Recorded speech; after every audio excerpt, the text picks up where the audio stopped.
அனைவருக்கும் அன்பான வணக்கங்கள். இன்றைய நாள் 25 நவம்பர் மாதம் 2016 வருடம் வெள்ளிக்கிழமை.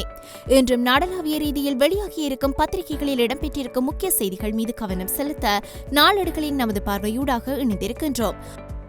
அந்த வகையில் வழமை போன்ற வீரகேசரி பத்திரிகையில் இருந்து ஆரம்பிக்கலாம். நேற்றைய தினம் ஜனாதிபதி மற்றும் கூட்டமைப்பு எம்பிக்களுக்கு இடையிலான இடம்பெற்றிருந்த உரையாடல் தொடர்பிலாக பிரதான தலைப்புச் செய்தி பிரசுரிக்கப்பட்டுள்ளது. புதிய அரசியலமைப்பின் மூலம் நிரந்தரமான தேர்வு திட்டம் உறுதி. தமிழ் தேசிய கூட்டமைப்பு எம்பிக்களுடனான சந்திப்பில் ஜனாதிபதி என்கின்ற தலைப்பில் வீரகேசரியில் பிரசுரிக்கப்பட்டுள்ளது. அதேவேளை தினக்குரலில் குறித்த செய்தியானது ஜனாதிபதி கூட்டமைப்பு சந்திப்பு, இனப்பிரச்சினை தீர்வு தொடர்பில் மஹிந்தவின் கருத்தை அரசு கேட்டறியும் என்ற தலைப்பில் பிரசுரிக்கப்பட்டுள்ளது. அதேவேளை குறித்த செய்தியானது சுடரொளி பத்திரிகையின் 3ஆம் பக்கத்திலும் பிரசுரிக்கப்பட்டுள்ளதை காண முடிகின்றது. நிரந்தர தீர்வை அடைய வேண்டும் என்பதில் நான் உறுதியாக உள்ளேன். நாடாளுமன்றில் கூட்டமைப்புடனான சந்திப்பில் ஜனாதிபதி தெரிவிப்பு என்பதாக அந்த செய்தி பிரசுரிக்கப்பட்டுள்ளது.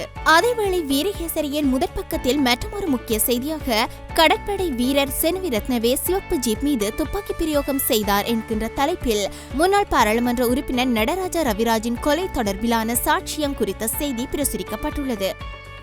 அதேவேளை குறித்த செய்தியானது சுடரொளி பத்திரிகையின் பிரதான தலைப்புச் செய்தியாக அமைந்துள்ளதை காணக்கூடியதாக உள்ளது.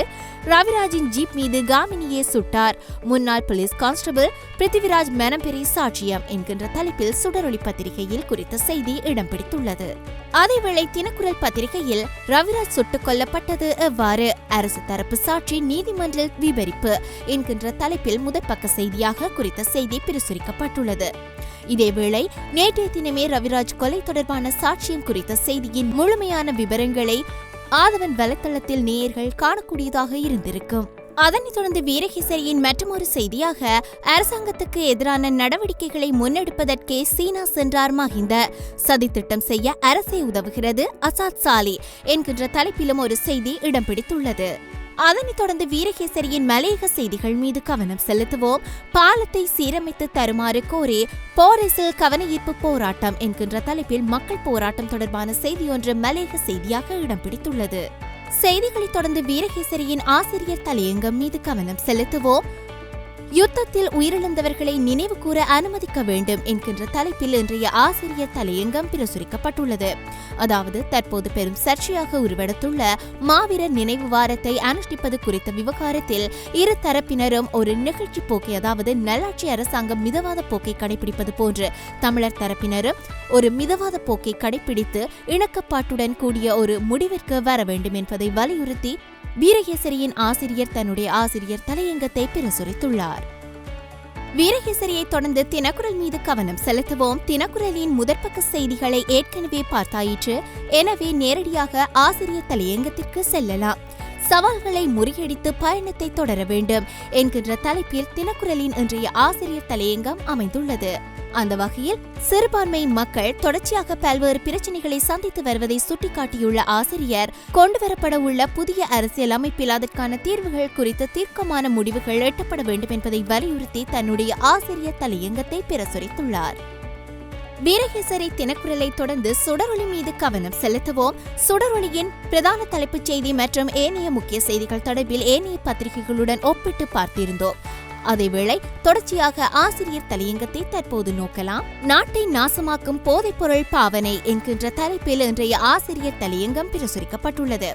அதாவது ஹொக்கைன் போதைப் பொருளின் இடைத்தங்கல் விநியோகிக்கும் நாடுகளின் இடைத்தங்கலாக இலங்கை காணப்படுவதை குறிப்பிட்டுள்ள ஆசிரியர், இலங்கையிலும் அதன் பாவனையானது தற்போது பரவல் அடைந்துள்ளதை சுட்டிக்காட்டுகின்றார். அதேவேளை போதைப்பொருள் கடத்தல் முயற்சிகள் முறியடிக்கப்பட்டாலும் கூட அதன் சூத்திரதாரிகள் தொடர்ச்சியாக திரைமறைவில் நின்று செயற்பட்டு வருகின்றார்கள் என்பதை குறிப்பிட்டு அது தொடர்பான விரைவான நீதியான விசாரணை ஒன்று முன்னெடுக்கப்பட வேண்டும் என்பதை வலியுறுத்தி நிற்கின்றது இன்றைய சுடரொளியின் ஆசிரியர் தலையங்கம்.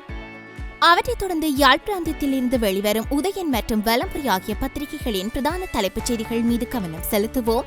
அந்த வகையில் வலம்புரி பத்திரிகையின் இன்றைய பிரதான தலைப்புச் செய்தி, ராணுவ புலனாய்வாளர்களே லசந்தவை சுட்டுக் கொன்றனர், நீதிமன்றில் அதிர்ச்சி தகவல் என்ற தலைப்பில் முற்றிலும் வேறுபட்டதாக ஒரு பிரதான தலைப்புச் செய்தி பிரசுரிக்கப்பட்டுள்ளது. அதேவேளை உதயன் பத்திரிகையின் இன்றைய பிரதான தலைப்புச் செய்தி, ஏனைய பத்திரிகைகளைப் போன்றே உத்தேச புதிய அரசியல் அமைப்பை யார் எதிர்த்தாலும் 2/3 பெரும்பான்மையுடன் நிறைவேற்றுவேன், கூட்டமைப்பிடம் உறுதியளித்தார் ஜனாதிபதி என்கின்ற தலைப்பில் பிரசுரிக்கப்பட்டுள்ளது. அவற்றைத் தொடர்ந்து லங்காதீபம் மற்றும் டெய்லி மிரர் ஆகிய பத்திரிகைகளின் பிரதான தலைப்புச் செய்திகள் மீது கவனம் செலுத்துவோம். 2 பத்திரிகைகளின் பிரதான தலைப்புச் செய்திகளும் நேற்றைய தினம் பறிமுதல் செய்யப்பட்ட 200 கிலோ ஹொக்கையின் போதைப்பொருள் பற்றியதாக அமைந்துள்ளது. அந்த வகையில் லங்காதீப பத்திரிகையின் பிரதான தலைப்புச் செய்தி, நேற்றைய தினம் இலங்கையில் 200 கோடி ரூபாய் பெறுமதியான ஹொக்கைன் போதைப் பொருள் கைப்பற்றப்பட்டுள்ளது.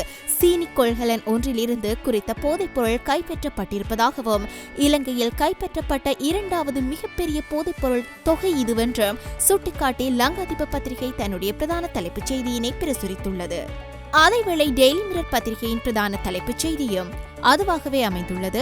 200 கிலோ ஹொக்கைன் போதைப் பொருள் நேற்றைய தினம் கைப்பற்றப்பட்டுள்ளதாகவும், குறித்த போதைப் பொருளின் பெறுமதியானது இலங்கை மதிப்பில் 2 பில்லியன் என்றும் குறிப்பிடப்பட்டிருக்கின்றது. உள்நாட்டு செய்திகளைத் தொடர்ந்து தொடர்ச்சியாக சர்வதேச மற்றும் இந்திய செய்திகள் மீது கவனம் செலுத்துவோம். சர்வதேச விடயங்களில் முக்கிய பேசுபொருளாக மாறியிருப்பது தற்போதைய ஜனாதிபதி தேர்தலின் வாக்களிப்பு தொடர்பான விடயம் ஒன்று. அந்த வகையில் அமெரிக்க ஜனாதிபதி தேர்தல் வாக்கெடுப்புகளில் மோசடிகள் இடம்பெற்றதுக்கான சான்றுகள் கணனி விஞ்ஞானிகள் தெரிவிப்பு என்பதாக அமைந்துள்ளது. டொனால்ட் ட்ரம்பை விட 2 மில்லியன் விருப்பு வாக்குகளை அதிகமாக பெற்றுள்ள ஹிலரி என்பதாக அந்த செய்தி அமைந்திருக்கின்றது.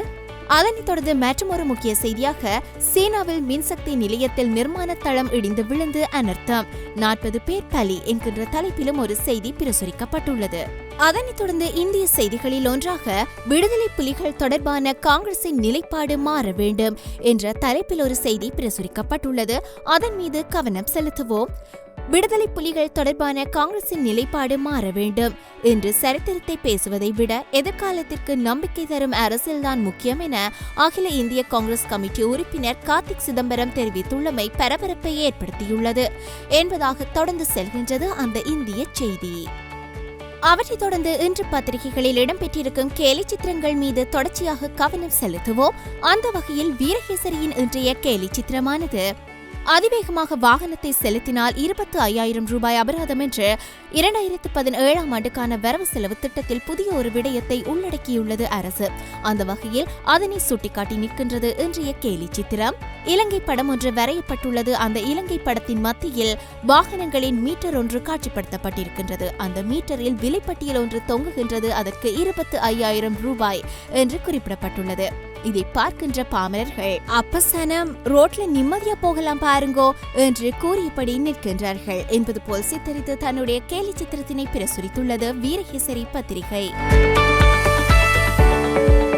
அதேவேளை தினக்குரலின் இன்றைய கேலி சித்திரமானது, வடக்கும் தெற்கும் இணைந்து பேச்சுவார்த்தை நடத்துவதற்கு முன்வர வேண்டும் என்று வடக்கு முதல்வர் அடிக்கடி கூறி நிற்கின்ற நிலையில் தெற்கில் இருந்து அதற்கு சரியானதொரு சாதகமான சமிக்கை இதுவரை வெளிப்படவில்லை.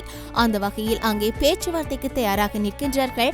அதன் ஒரு புறத்தில் வடக்கு முதலமைச்சர் சி.வி. விக்னேஸ்வரன் இருக்கின்றார். ஆனால் தெற்கிற்கான நாற்காலியோ காலியாகி இருக்கின்றது என்பது போல் சித்தரித்து தினக்குரல் தன்னுடைய கேலி சித்திரத்தினை பிரசுரித்துள்ளது. அதனைத் தொடர்ந்து சுடரொளியின் கேலி சித்திரம் மீது கவனம் செலுத்தலாம். நீதியமைச்சர் விஜயதாச ராஜபக்ஷ நாடாளுமன்றத்தில் அண்மையில் இலங்கையைச் சேர்ந்த சிலர் IS தீவிரவாத இயக்கத்தில் இணைந்திருப்பதாக தெரிவித்திருந்தனர். அதேவேளை ஊடகங்களின் இணை பேச்சாளரான ராஜித சேனாரத்ன அப்படியா என்ற ஒரு கேள்வியை கேட்டிருந்தார். இந்த நிலையில் விஜயதாச IS இட் என்று சொல்கின்றார். அதற்கு ராஜித இட் இஸ் அப்படி என்று கேட்கின்றார்.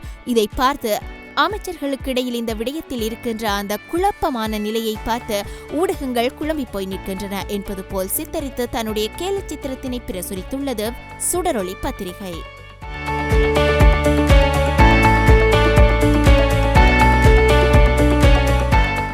ஆம் நேயர்களே, இதுபோல் மற்றொரு நாளேடுகளின் நமது பார்வையூடாக இணைந்து கொண்டு பத்திரிகை செய்திகள் மீது கவனம் செலுத்தும் வரை நன்றி, வணக்கம்.